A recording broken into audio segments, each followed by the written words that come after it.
agenda would be just 3 things. We will quickly go over the background knowledge. And then the second one is a jigsaw activity. Have you ever heard of it? Jigsaw activity? It's a collaborative activity, and it's alright if you haven't done it. I will guide you through to do it. And then the third one is I would like you to write a persuasive writing with another partner, so that you're not going to write it alone. And about celebrity worship. It's like the issue of it. Okay. So this is like the summary of what you have already learned. So remember, TT always emphasized, we cannot emphasize it more, that try to avoid first person or second person speech because it doesn't sound as professional. So you can see like these 2 examples. Stephanie, can you read this to me? I think tomorrow is going to rain. You had better bring an umbrella. Okay, and Ken, can you read this? No. Oh, you don't have your glasses? Or what? You can't? Yeah. Okay. Okay, then, Gary. The new report. And then I remember we talked about transitional phrases, like therefore, from now on, moreover. These kind of academic transitional phrases will help you to enhance the validity or the professionalism in your writing. Just like remember when you do make your point, you make a claim, that you claim that something we should do or we should not be doing. And big names, it's more like to make citation to include evidence. Then you quote someone, oh, Einstein said that, or the president of the United States said that.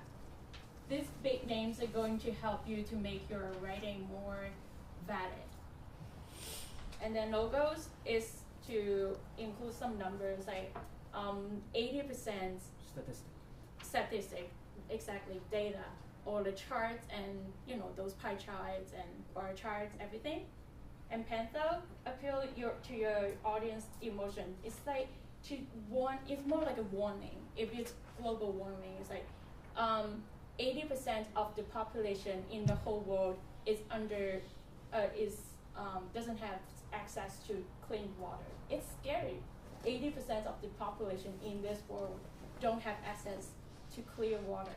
It is scary, so it kind of attracts your readers' attention so that they want to read more to see what you get to say. And though to make you seem trustworthy and believable. So that's why I would say avoid using first person and second person, because it's more like a 5-year-old writing. I want candy because I want candy. Or if you want to make it more trustworthy, just be like, oh, because I don't feel good, I need sugar to boost my energy up, so I need to eat candy. Instead of saying I want candy because I want candy. Before we start that, I want to ask you, do you have a favorite celebrity, like athlete or model, fashion icon, singer, actress? Any one of you want to share? Do you have a favorite celebrity? Siwan, do you have one? Mohammed? An actor. Yeah, what's his name? Johnny Depp. Johnny Depp. Okay, so what have you done to support him? Like, do you go to the movies, or have you ever seen him in person? I watch his up-to-date movies. Okay, so you go to the theaters Yeah. to watch his movie to support celebrity. And some celebrities will actually file a case in court to ask the judge to order that person not to get near them, like within certain area, because they feel like their life is in danger by those obsessed fans. So today we're going to use this topic and then to talk about whether or not should we worship celebrities. So this is a video clip. Do you know Maroon 5, the music band? Yeah. So this is the leader saying the vocal, and he got attacked by an obsessed friend. Then one time when he was doing and she just ran up there and grabbed him in front of everyone else, and it's videotaping. So the show apparently got interrupted.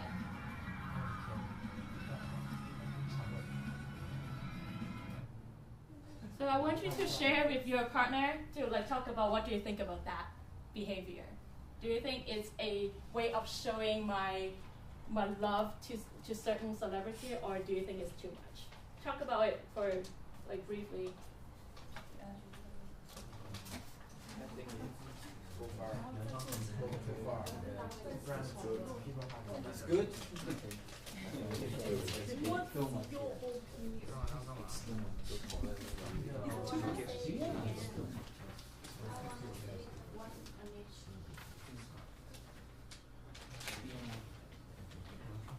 Have you ever done anything like that? Yeah? What's that? Do you want to see the video again? Enthusiast. What? Enthusiast? I think I would say it's a little bit more than just enthusiastic. Because it's kind of too much. You like someone, but Show your. it's like kind of selfish because of you, the show interrupted, the song interrupted, the singer couldn't sing anymore because of you. Like you want to take a picture of him or just to be near him. Because we got embarrassed. Yes, it is. Yeah. See, there's something dropped out too. I don't know what that is. Maybe the microphone. So it might take some time to get him recovered to be able to sing again.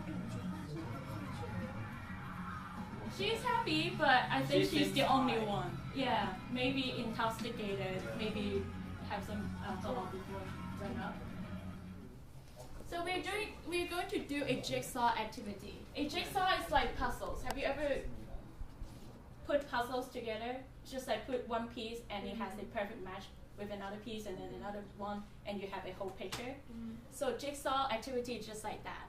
I will divide you into 3 groups, and with these 3 groups you will be in charge of different tasks in the outline. And then I want you to do some paraphrasing. Do you know the word paraphrasing? To paraphrase? Just to reword it, because I found this article, the topic is very intriguing and it follows the really clear outline structure. But some of the sentences are not as academic. That author, you will see, they use we should or I should, and like I said, these 2 speech types are the things that you want to avoid when you're doing academic writing. So I want you to be in charge of rephrasing it to make it more academic. And the 3rd group is to find out all the transitional and persuasive words and phrases and find out what you think is good. And there's some words in there, they're not academic. They're not as, let's say, if I want to describe what that fan just did, I would just say her, she's crazy. If I'm just talking to you, it's like, oh, I saw this crazy fan last week attacking Adam. But in academic writing, crazy is not as a good word for you to choose. You might want to say obsessed or style word. So let's go over the article first. I just want to give you some idea of what they are.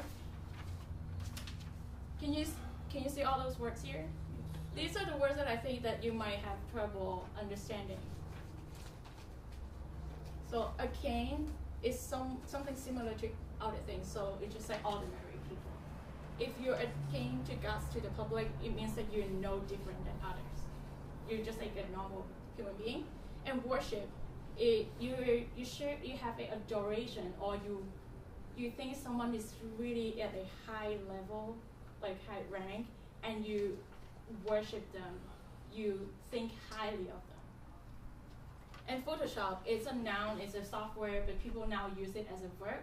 To Photoshop, it means to alter your face or like body structure. Like they do crazy things with Photoshop, right? Have you seen all those pictures? They're really plain, really blank. And with Photoshop, they put makeup, they make their short hair longer, straight hair into curly hair. They can do a lot of things with Photoshop. And it's on a whole, it's like everything considered as a whole. You can say that collectively. Okay, so I will break it down into groups for now. See your name. So if you can see your name, you can just sit with your partners, and then you will be in charge of that specific strategy. So now can you just move and then just sit with your group. Siwei, Rachel, Amelia, and Kadifa, you're the same group.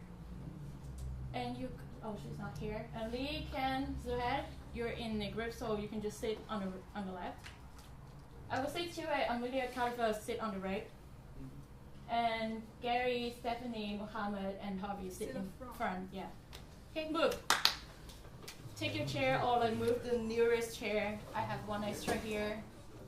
Go ahead. Yeah, you can just go there. And then Gary's, Stephanie, Mohammed, and Harvey there. Yeah, you just make it like a circle like they did, like they do. Okay. What is that? Oh, yeah. Okay, everyone has this. Can you just pass it around? You see everyone has it? Thank you. You want this one too? Yeah, can you just pass it around? So these are your tasks.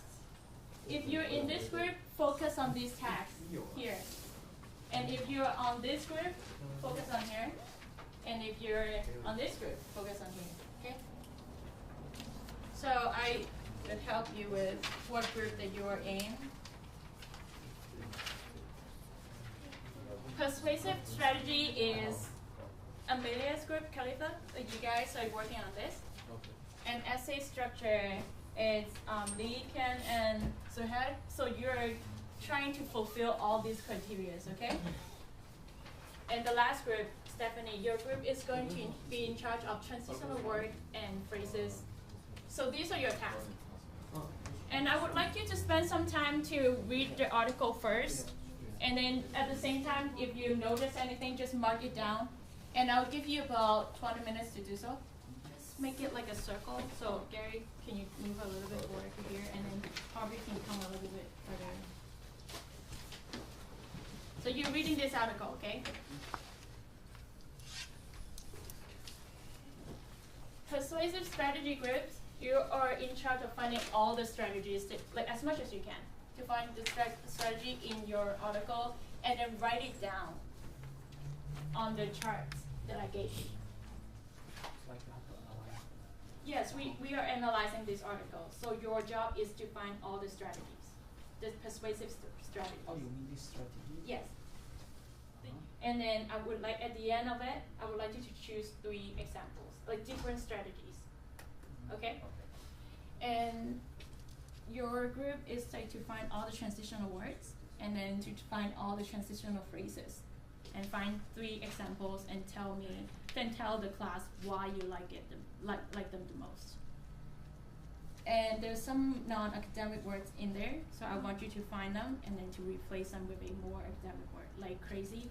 You can replace it with the traditional words like however's and yeah, you can find all those too, and then tell me why they're using it, why the author was using it. And your group, do you know what you're doing? Strategies, right? Yes. So yeah, you can draw a structure. Remember the outline? So you can draw something like this.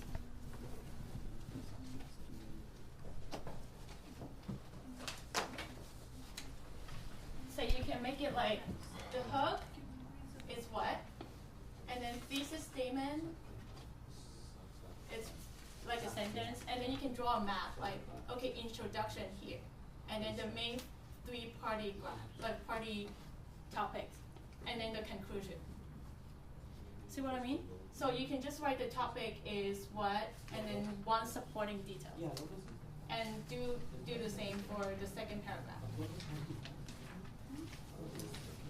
Yeah? And then the conclusion is like to find out how the author concluded that. Just 1 sentence or 2 sentences for each is fine. And then the introduction, what is the thesis? What are the topics that the author is trying to say? Just like come up with something like this and draw it like behind here. Okay? A cane is like something that's similar. So this means that celebrities, there's just so many celebrities, so they have become ordinary people. They're everywhere. It's a common. It's like an idiom. A canes to gods to the public. So gods and public, like the ordinary people, they're just the same.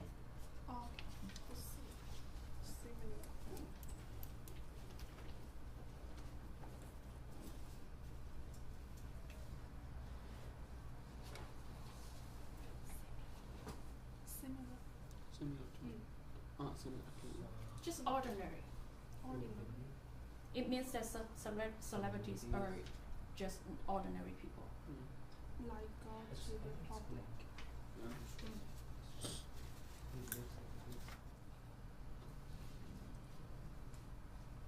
And you should try your best to do whatever you can, because at the end of this activity, I would like you to share with other groups, because each one group of you is just focusing on one strategies, right?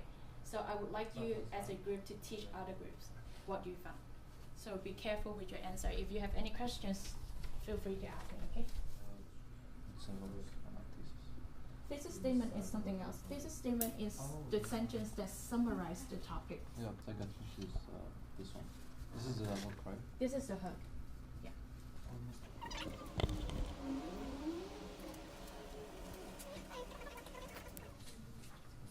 Celebrities have become into known to the public, right? And that's it.